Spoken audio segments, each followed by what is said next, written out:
Job chapter 17 is where we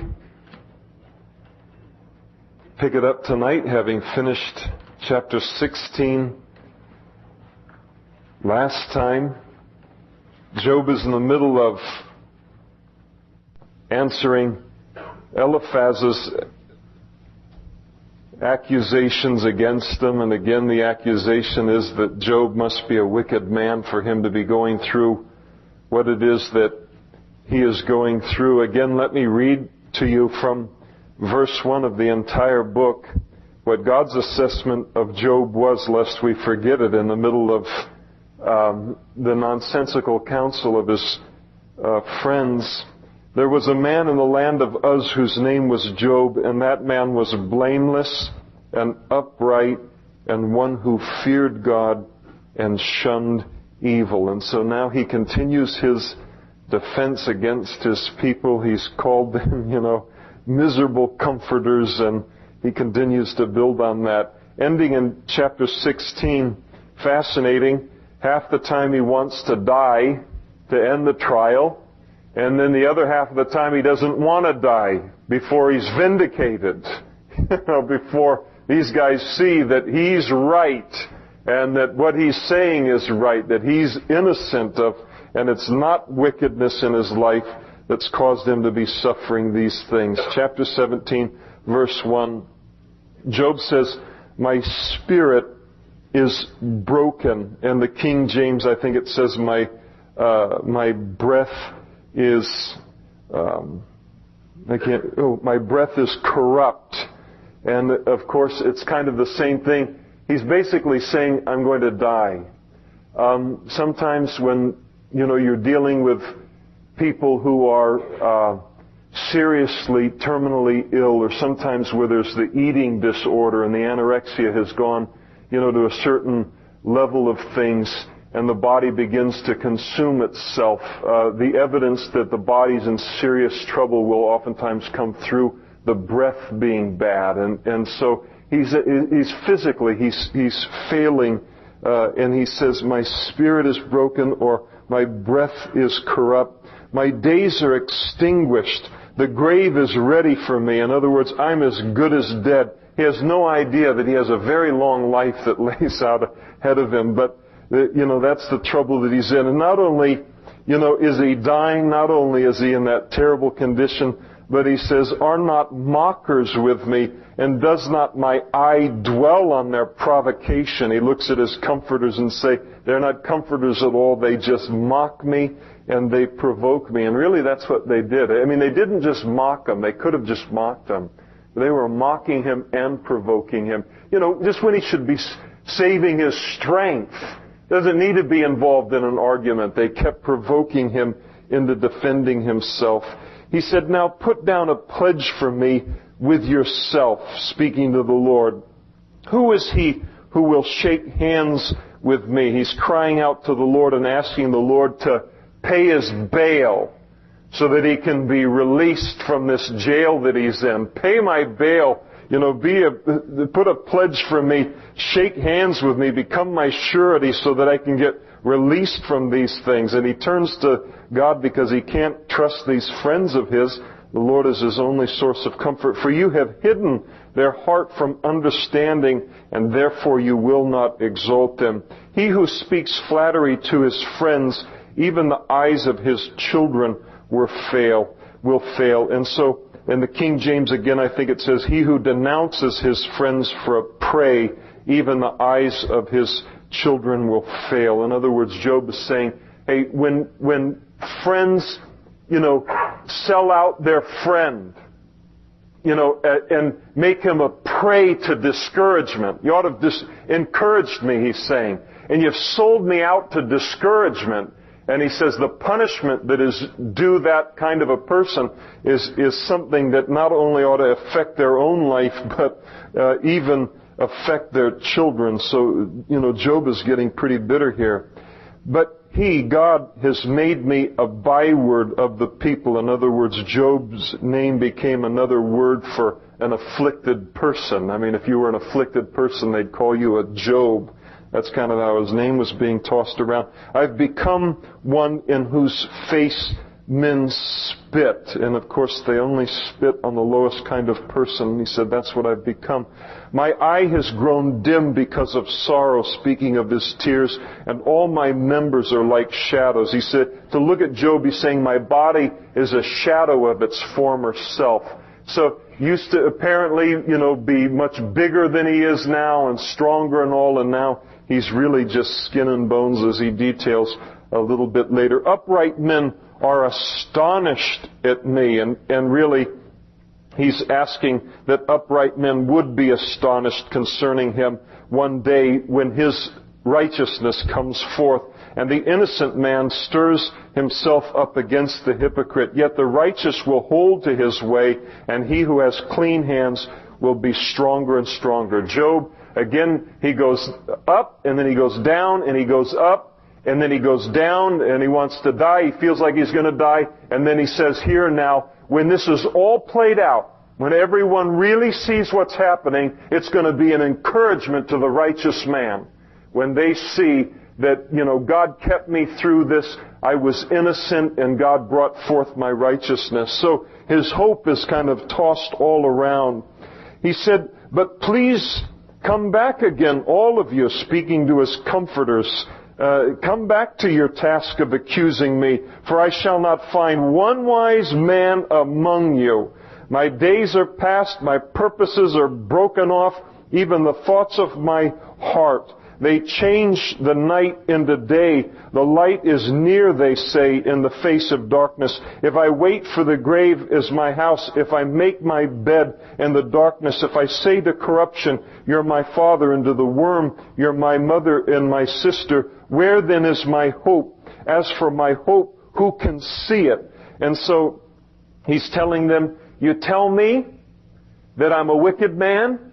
You tell me I'm a sinner? You tell me I'm a secret sinner, and that's why I'm going through the things that I'm going through, and you tell me all that I need to do is repent, and then I'll be delivered from my darkness into the light. And he says, you give me false hope, because I'm not in the condition that I'm in because of my wickedness and because of sin. You say the day the sun will shine, the sun will rise if I'll just confess my sin and repent. But it can't be that way, because I'm not in this situation because of my sin. And then he speaks of, making his bed in darkness, talking about being lowered down into the ground. He wants to say to corruption, you're my father, speaking of the body rotting in the ground, and say to the worm, you're my mother and my sister. In other words, he says, I know that's my future, to be lowered in the ground, for the worms to eat me, and I know there's no denying it. That's what's going to come my way.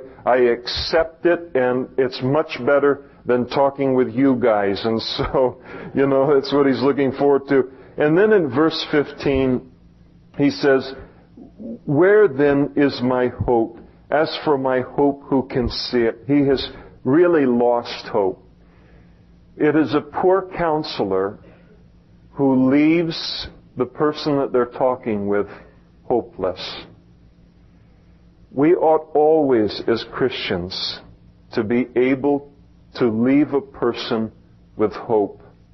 I had someone ask me at the back door this morning, and they asked if there was any sin that a Christian could commit that the Lord would give up on them and have nothing to do with them over. And I said, no, there's only one unforgivable sin, and that's a lifelong rejection of Jesus Christ and the salvation that's found in Him. Every other sin can be confessed and can be forgiven. And see, the Lord, just in who He is, He gives such hope. And hope not just in this life, but hope in the life to come. And so I know that for us, on the staff as we counsel, hey, if we don't leave a person with hope, and sometimes the hope is repent. Sometimes there is willful disobedience. There is wickedness. That has to be turned from. And then God really will come in, and the day will dawn in following that. That wasn't Job's situation, but it's oftentimes the situation of people today. And so, but there's always hope. There's always in every person's life the ability, and I speak of it with some regularity, but I don't care where any of us have been. There is always at a point in time in my life, I can draw a line right across the present tense of my life, and I can't change anything back there. I can't change anything back there. But I do have the ability from this moment forward to obey Him and to walk in His obedience and give Him my obedience to work with. And there's always hope in that. So there's always hope as we encourage people in the Lord. There's always hope in Him. Now, hope is something important in life. Every single person has a hope, the Bible teaches. The issue is it a living hope or is it a dead hope? Peter wrote concerning our hope that we have as Christians, and he said, "Blessed be God the Father, be the God and Father of our Lord Jesus Christ, who according to His abundant mercy has borne us again to a living hope through the resurrection of Jesus Christ from the dead." And so everyone has a hope. Everyone in this room hopes in something. Everyone in this room has a belief and a hope concerning this life, concerning tomorrow, concerning eternity. People talk and they look at, and they act as if Christians are the only one who live by faith. Everyone lives by faith. Everyone believes in something. To not believe that there is anything after this life is a hope. It's a position of faith. Is it a position that's worthy of my trust? That's the question. And so everyone has a hope, but is that hope dead or is it alive? And for the Christian, our hope is a living hope. It's a living hope because of Jesus' victory over death, over sin, over the world, over all of these things. And Peter said that this hope that we have is a hope that we're born into by the Holy Spirit. We're born into a living hope. Hope is important just on a natural level, even apart from the supernatural level, the greatness of the hope that we have in Jesus Christ. A long time ago, they did this experiment with Norwegian wharf rats that was fascinating. And, what are you going to do with them? They're about as worthless as cats. Where's Jay? There's Jay. I heard him. It's fun. I'm just having fun with you. These people come up and they say, "I'm going to get you a cat." I say, "You love cats more than that." I know you do. So they had these Norwegian wharf rats, and as they were doing the experiment, they would put them in a tub of water. And when they put them in a tub of water, the Norwegian wharf rats, they're kind of, how rats are. They got that big body and those tiny little legs. And so they try to keep themselves from drowning. And in just a matter of a few minutes, they just go down below the water and drown. Fascinating what they did to a group that were in that pool of water is that just before they began to go down, they lifted them out of the water and they, dried them off, took care of them for a little while, and then a few days later, they put them in that same tub of water, and those rats that gave up just after a handful of minutes before, now it was almost 2 days. They swam for almost 2 days before they gave up. What powered them? What kept them going? The hope. The hope that they would be pulled out of that water once again. We need to have hope. And we have hope as Christians. How thankful I am for the hope that I have in Jesus Christ. I'll tell you, I needed it in my life. You did too, and you do too, if you don't have that hope yet. Verse 16, he said, "Will they go down to the gates of Sheol? Shall we have rest together in the dust?" He's referring to him and his hope. Is that where we're going to end up? Just in the grave, enjoying one another's company? And then in chapter 18, Bildad the Shuhite, he answers Job and he said, "How long till you put an end to words? And talk forever, gain understanding, and afterward we will speak." And so he said, soon as you're a little smarter, then we can talk. It's kind of a thing that little kids say to one another. And so he said, why are we counted as beasts and regarded as stupid in your sight instead of the wise men that we are? You who tear yourself in anger, he says. And again, this is, Bildad he's cruel here. Every time, Job raises his voice or Job gets emotional in his plea, with him it's anger. With him it's frustration. But when they do the same thing, it's not tearing themselves with anger. He said, shall the earth be forsaken for you, or shall the rock be removed from its place? Should the whole world be changed for you, Job? Isn't it possible that you're wrong and we're all right? Is it possible that the whole world is wrong and you're right? Well, in this case, it was true. What's it going to take to move you from your position? And then he said, the light of the wicked goes out. Now he's going to describe a description of the wicked. And again, it sounds an awful lot like Job. The light of the wicked indeed goes out, and the flame of his fire does not shine. The light is dark in his tent, and his lamp beside him is put out. The steps of his strength are shortened, and his own counsel casts him down. For he is cast into a net by his own feet, and he walks into a snare. The net takes him by the heel, and a snare lays hold of him. A noose is hidden for him on the ground, and a trap for him on the road. And so he's speaking of the fact that the wicked always end up trapped by their own wickedness. He says in verse 17, terrors frighten him. The life of the wicked is filled with terror. Terrors frighten him on every side and drive him to his feet. He can't rest. His strength is starved, and destruction is ready at his side. It devours patches of his skin. Now remember, he's looking at Job, and Job has these huge open ulcers all over his skin. And so he's saying, let's see, now the wicked has big ulcers on their skin, and has to stand while he's talking because he's covered with boils and he can't find a position to get comfortable in. And he's just going right down the line with what he's seeing in Job's life. It just doesn't get any crueler than this with what he's doing. The firstborn of death devours his limbs, speaking of the fact that, you're dying and his skin and bones. He is uprooted from the shelter of his tent, and they parade the wicked before the king of terrors. The king of terrors, probably a reference to death. They dwell in his tent who are none of his. Brimstone is scattered on his habitation. His roots are dried out below, and his branch withers above. The memory of him perishes from the earth, just like it had with Job, and he has no name among the renowned.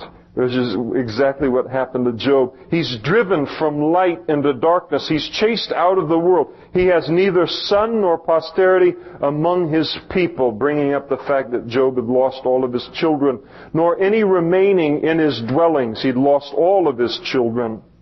Those in the west are astonished at his day, and those in the east are frightened. Surely such are the dwellings of the wicked, and this is the place of him who does not know God. And so, a very poetic way of saying, Job, you're a wicked man and you don't know God. And so that's what he said. Then Job answers him, and he said, how long will you torment my soul? And how long will you break me in pieces with words? And that's it. He's just pleading for mercy, for some grace. He said, these 10 times you've reproached me. Literally, these 10 times you have shamed me. Now remember Job, a man of great renown, a man of great power, of great reputation. And they're just humiliating him. And again, shameful. He said, you're not ashamed that you have wronged me. You're not ashamed of what you're saying. You're entirely wrong concerning me. And indeed, if I have erred, my error remains with me. You haven't revealed it. If indeed you magnify yourself against me and plead my disgrace against me, then know then that God has wronged me. What's happened here is not my sin. God has wronged me. And he's he's wrong in this, but that's the, trial he's in. And he's surrounded me with his net. You think my wickedness has been the trap or the snare, but it's God that has trapped me. If I cry out concerning wrong, I'm not heard. I can't defend myself. If I cry aloud, there's no justice. God has fenced up my way so that I cannot pass. He has set darkness in my path. He has stripped me of my glory and taken the crown from my head. And there was, no greater humiliation than for a king to not only to fall, but to have that crown publicly removed from his head. As we watch sometimes where you'll see, we've seen in past years where a minister will fall and who is world renowned or world known, and the situation is hard because there's that humiliation that's worldwide associated with it. It was the same thing with a king, for him to have the crown taken off of his head publicly, and that's how Job felt here. This is a humiliation that has happened to me.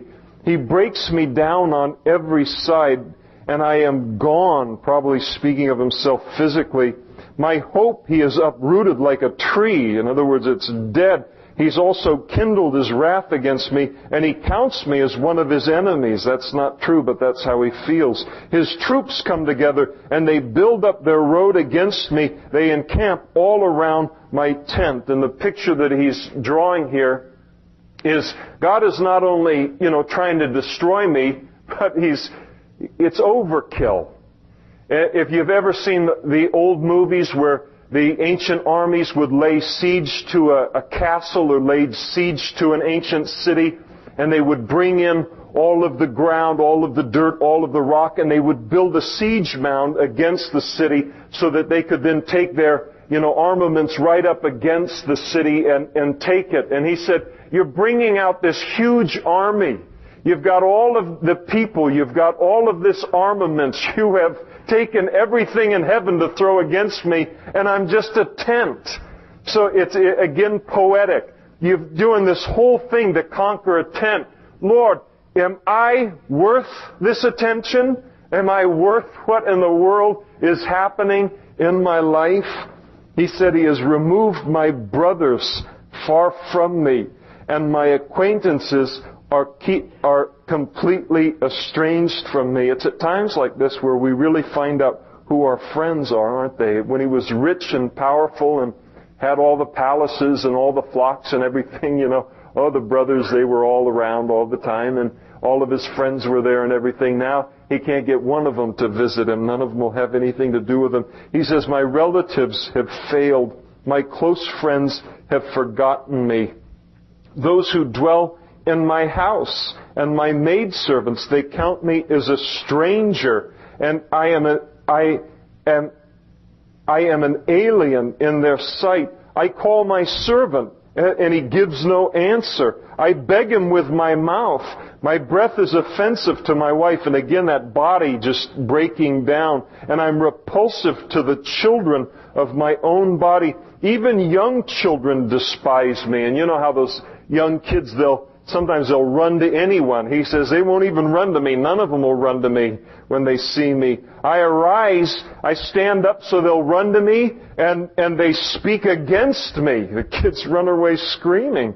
All of my close friends, they abhor me. That's a bad thing when that's what your close friends do to you, but that was the condition that he was in. And those whom I love have turned against me. My bone clings to my skin and to my flesh. So he's emaciated and with the sores, and I have escaped by the skin of my teeth. And so if you've ever wondered where that phrase came from the book of Job. Escaped by the skin of my teeth. How much skin do you have on your teeth? None. So it means I've barely escaped. And that's what he's saying. I am barely alive at this particular point.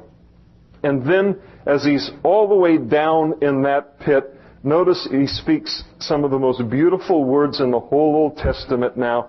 And he says, have pity on me. Have pity on me, O you my friends, for the hand of God has struck me.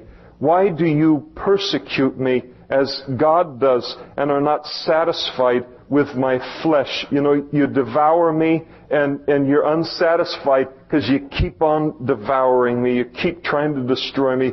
Oh, that my words were written.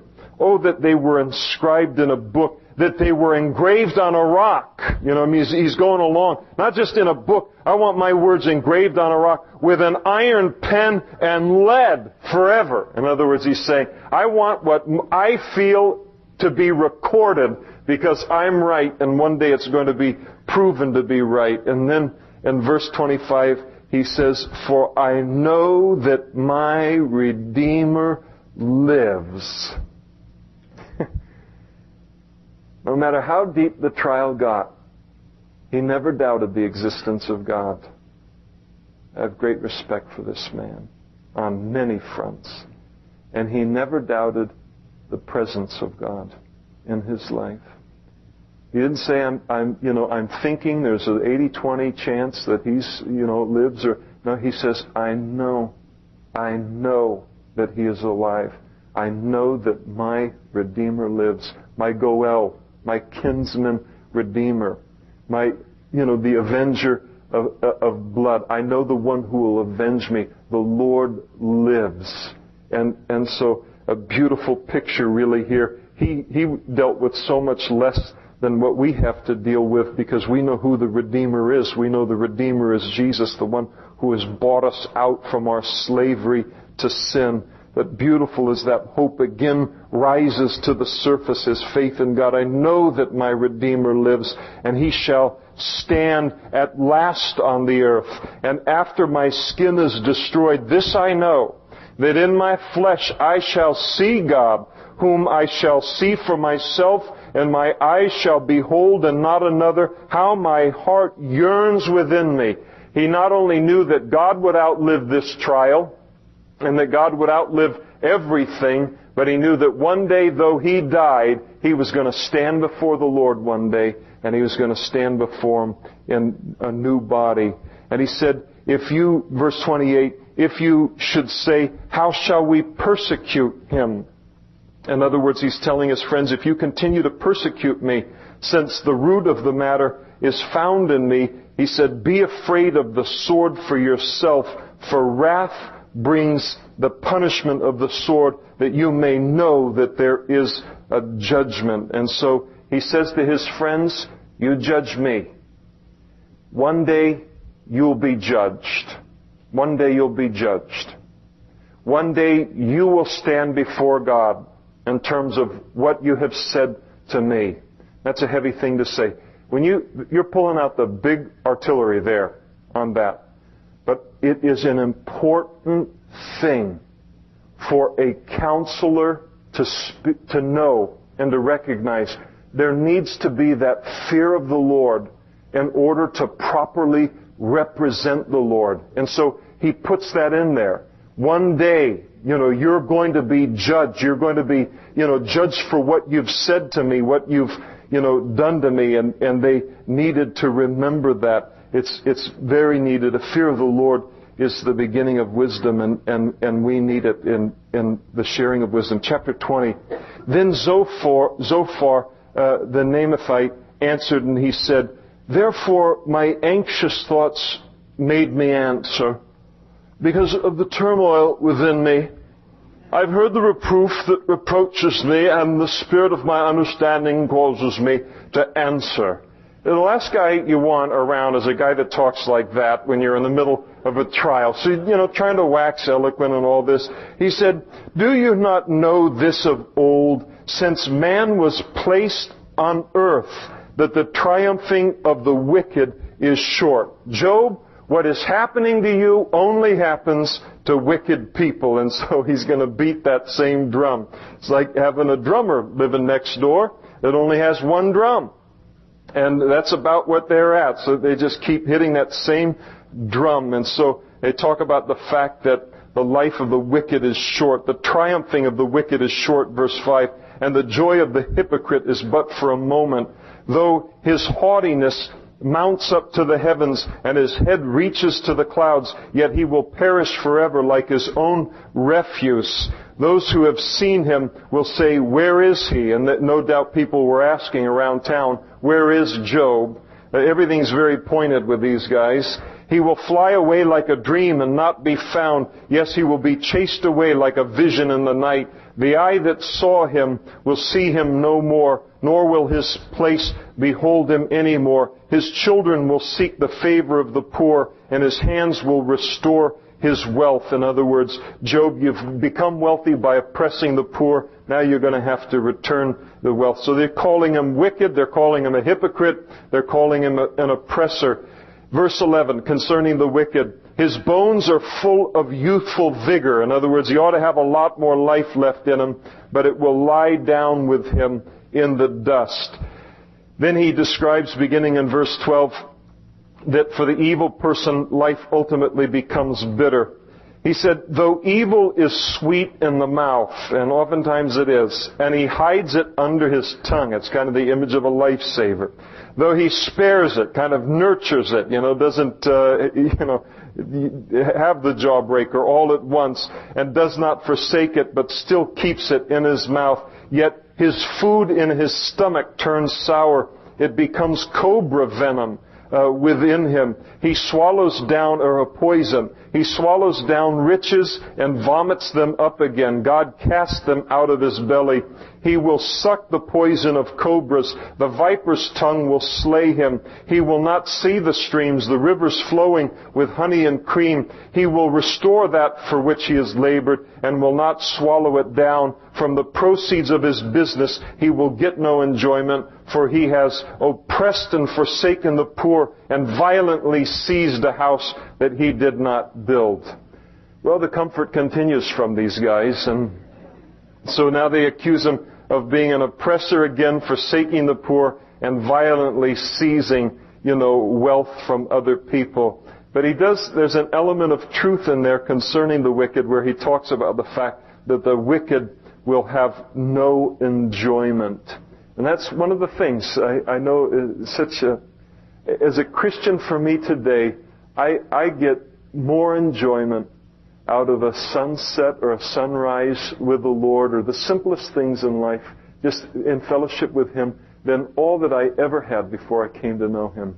And all of, whatever kind of wealth it might have been, or enjoyment, or seeking after pleasure. There's no enjoyment. You can accumulate all of this masses of wealth and property and all these things, and no capacity to enjoy it apart from the Lord.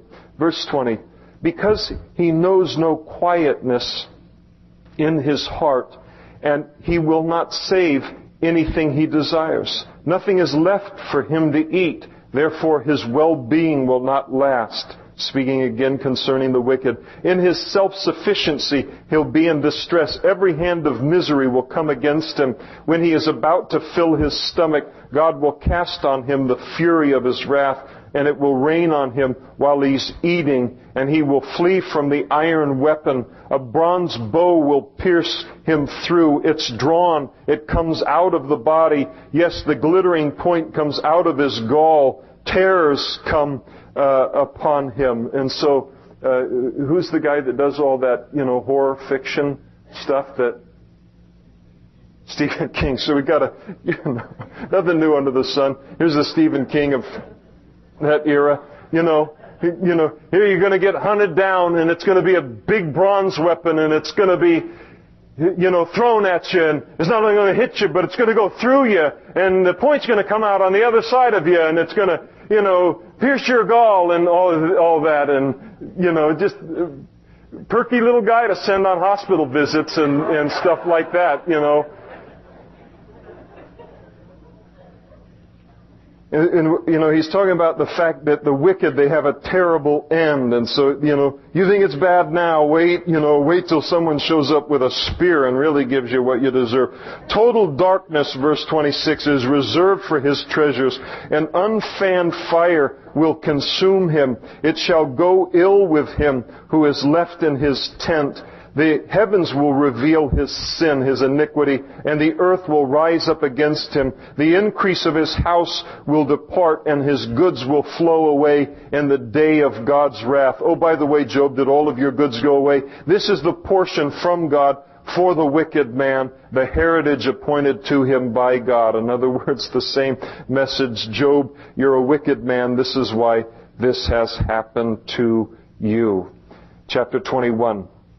Job then responds now. He answers Zophar. Now, Zophar's a funny guy of the three. He's the least, he's the blunt guy. He's like the common man, the blunt kind of person. And so Job has a blunt answer for this blunt man. Job answered and said, "Listen carefully to my speech, and let this be your consolation." Job's saying, I have no hope that you're going to cease to speak for good. That would be a comfort to me. I have no hope that any words of comfort are going to come out of your mouth when you do speak to me. Give me this little bit of comfort. Just stop speaking while I'm talking. That's all I ask of you. And that's what he's saying to them. Listen carefully to my speech and let this be your consolation. Bear with me that I may speak, and then after I've spoken, you can continue your mocking. And I don't expect anything else of you. You're in a bit of a groove. So he says, as for me, is my complaint against man? No, it was against God. And if it were, why should I not be impatient? He said, look at me and be astonished. Put your hand over your mouth. Even when I remember, I'm terrified, and trembling takes hold of my flesh. Why do the wicked live and become old? And now he's going to completely dismantle this guy's argument. The wicked always suffer in this life, and that's their proposition. You are suffering in this life the way that you're suffering because you're wicked, and so the wicked always suffer in this life, and that's their proposition. And so Job is forced to dismantle it one more time. He said, why do the wicked live and become old if what you say is true? Yes, they become mighty in power. Their descendants are established with them in their sight, and their offspring before their eyes. Their children live, their grandchildren live. They live to see them. Their houses are safe from fear. Neither is the rod of God upon them. Their bull breeds without failure. Their cow calves without miscarriage. The wicked are prosperous everywhere, Job says. They send forth their little ones like a flock. The wicked have a multitude of children, which was a sign of God's favor in that day. I think it is today too, but they were a little more conscious of it. And so their womb isn't barren. They have little ones as great as a flock, and their children dance. I mean, they have a good time. They sing to the tambourine and the harp, and they rejoice to the sound of the flute. And those were all expensive things for a person to own. I mean, you had to be wealthy to own those things. And they said, when these guys party, I mean, they break out all of the best stuff to celebrate with, even though they're wicked. They spend their days in wealth. And in a moment they go down to the grave. Their death is quick, not like mine. And he said, yes, they say to God, not only are they wicked, but they're rejectors of God. They say to God, God, depart from us, for we do not desire the knowledge of your ways. Who is like the Almighty that we should serve him? And what profit do we have if we pray to God? In other words, they say, hey, we're wealthy, we're doing great without God, and we don't want to involve him in our lives now. And so Job says, indeed their prosperity is not in their hand. And so, indeed their prosperity is not in their hand. The counsel of the wicked is far from me. In other words, he says, the wicked are prosperous, and they're prosperous under the eye of God. And God watches them prosper. He watches them, and so it's not purely their own doing. God has allowed it.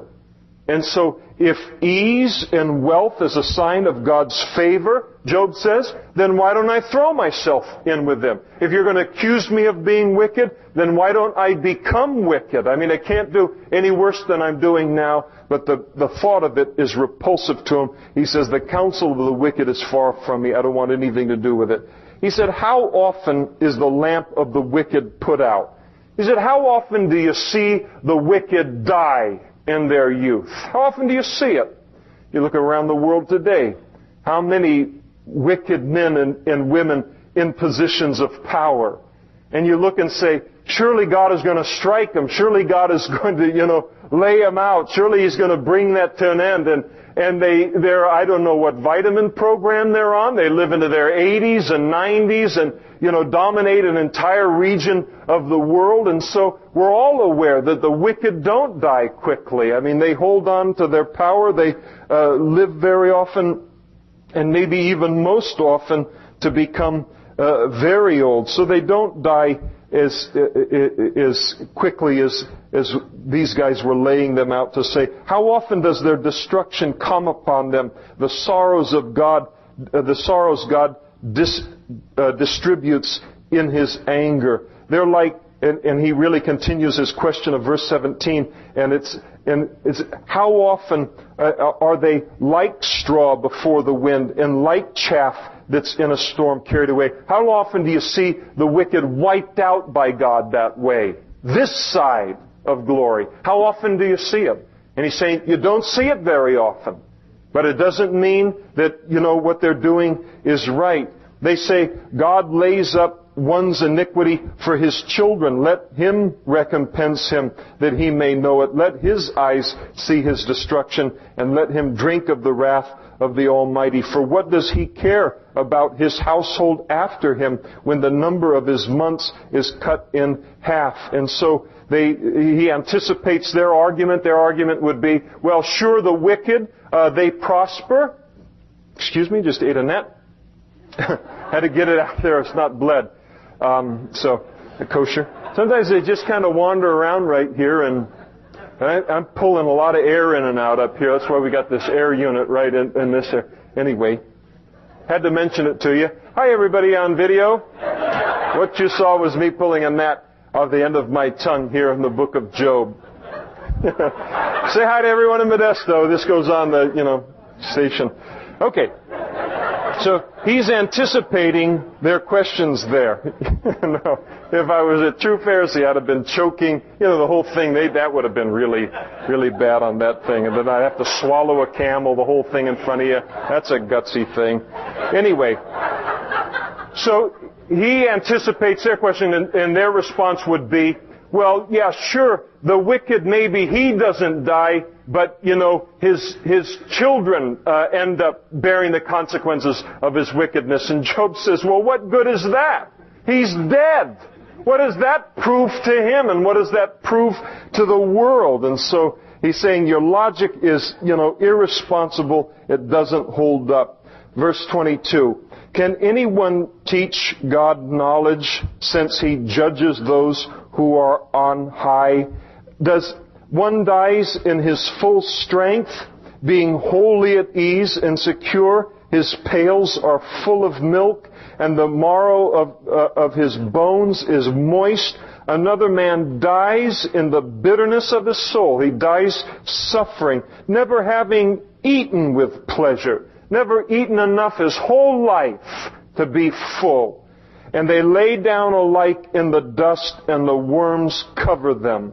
What's Job saying? Job is saying to these guys, you cannot reduce God down to these silly little formulas that you have. That the wealthy are always this, and the poor are always this. And the rebuke holds for today. These silly little formulas by which spirituality is determined by outward appearances. They didn't hold then, they don't hold today. And so he's rebuking them for that. He said, look, I know your thoughts. Verse 27, and the schemes with which you would wrong me. For you say, where is the house of the prince, and where is the tent, the dwelling place of the wicked? Job's saying, you talk about the prince who gets humbled, you talk about the wicked. I know you're talking about me. You guys think you're all poets and all that, man. I know what you're saying. He says, have you not asked those who travel the road and who do not know, and do you not know? Do you not know? Their signs. Victory. Got through verse 29. He's saying, listen, you can ask any guy walking down the road. You guys are all the big brains and everything, but you can ask anyone walking down the road and ask them if what I have said concerning the wicked isn't true. And they'll tell you that it is true. For the wicked are reserved for the day of doom. In other words, they may not be judged here in this life. Ultimately they will, but not always in this life. They shall be brought out on the day of wrath. Who condemns his way to his face, and who repays him for what he has done? Which one of you has, gone to a wicked man and rebuked him to his face? People don't do that. They give, the wicked man a lot of room. And he says, yet, verse 32, he shall be brought to the grave, and a vigil kept over the tomb, and the clods of the valley shall be sweet to him. Everyone shall follow him, as countless have gone before him. And so he said, the wicked, not only do they prosper in their life, but they even prosper, it seems, in their death. He says that a vigil is kept over the tomb. In other words, when they have their funeral, a lot of people come to it. A lot of people come to their funeral. I mean, they're not even lonely in death. The clods of the valley shall be sweet to them. In other words, they're able to pick the choicest spots for where they're buried.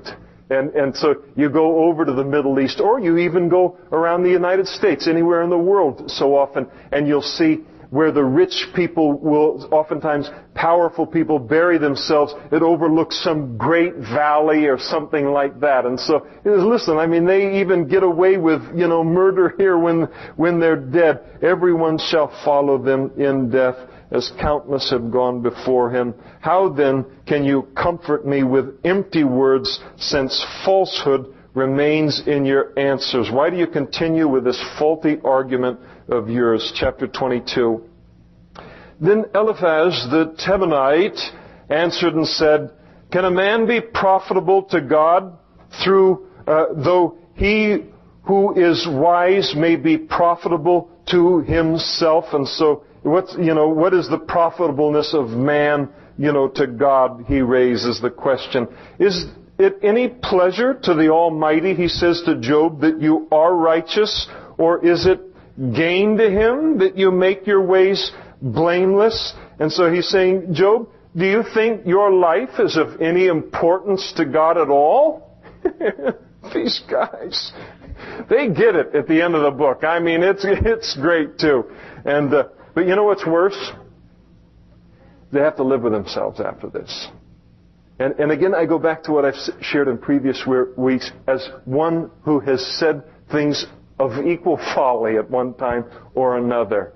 I mean, having done own punishment.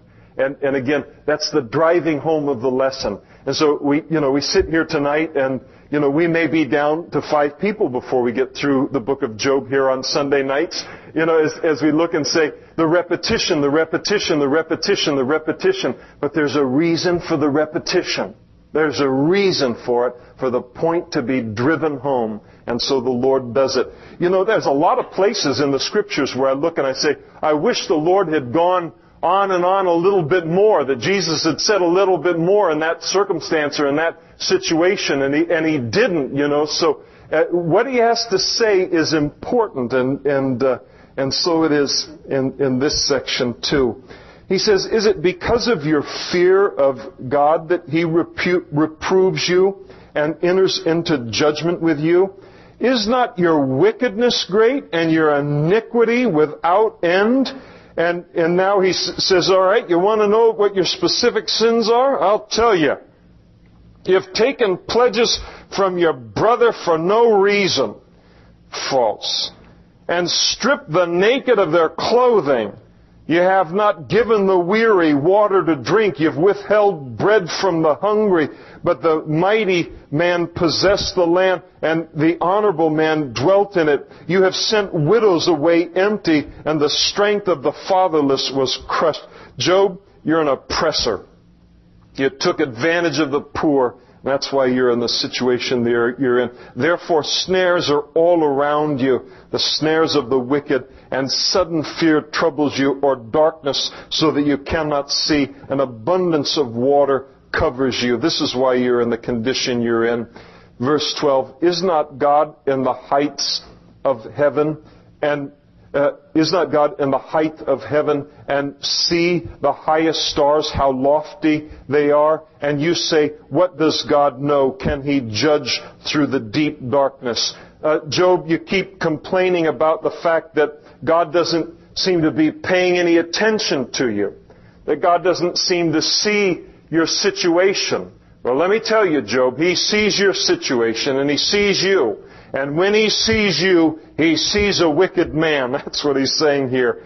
Dark clouds cover Him so that He cannot see, and He walks above the circle of heaven. Will you keep to the old way which wicked men have trod, who were cut down before their time, whose foundations were swept away by a flood?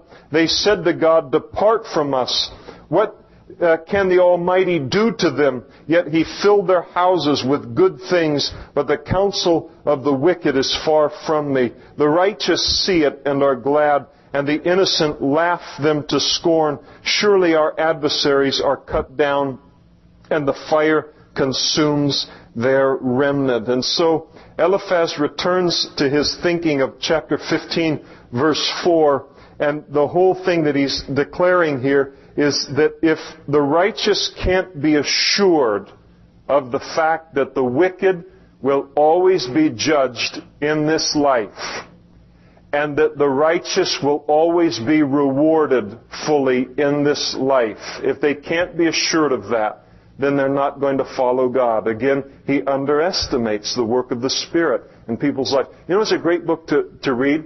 If you've never read it, Fox's Book of Martyrs, you get an idea of what people were willing to walk with the Lord in the midst of, while entire cities and villages. In the first 300 years or so of the Christian church, there were about 6 million Christians that were martyred for their faith. And then to say nothing of the Middle Ages. And so he's returning to that idea. Listen, the righteous have to be able to have these pat little answers. Otherwise, it's going to, discourage them. Verse 21. Now acquaint yourself with God and be at peace. It's back to, confess your sin, repent, get right with God, and you'll be okay. That's great counsel for some people, but it's not the counsel that is right for Job, because he's not in willful disobedience to God. Thereby good will come to you. Receive, please, instruction from His mouth, and lay up His words in your heart. If you return to the Almighty, you'll be built up. You will remove iniquity far from your tents. Then you'll lay your gold in the dust, and the gold of Ophir among the stones of the brooks. Yes, the Almighty will be your gold and your precious silver, and then you will have your delight in the Almighty and lift your face to God. Everything will change if you just repent, Job, and you will make your prayer to Him. He will hear you, and you will pay your vows. You will also declare a thing, and it will be established for you. So light will shine on your ways. When they cast you down and say, exaltation will come, then He will save the humble person. He will even deliver one who's not innocent. Job, if you just humble yourself, even though you're not innocent, God will, He'll deliver you. Yes, He will be delivered by the purity of your hands. Chapter 23. And then Job answered, and he says to Eliphaz, even today my complaint is bitter. My hand is listless because of my groaning. Oh, that I knew where I might find God. I need Him, but I can't find Him. That I might come to His seat. I would present my case before him. I would fill my mouth with arguments. I would know the words which he would answer me and understand what he would say to me. Want to bet? When God finally does speak to him, it's a pretty quiet conversation. Job doesn't say anything. He doesn't have an answer for one single thing that God says. I can't wait to get to the end of this book. I know you can't either, but I can't too. And it's outrageous though.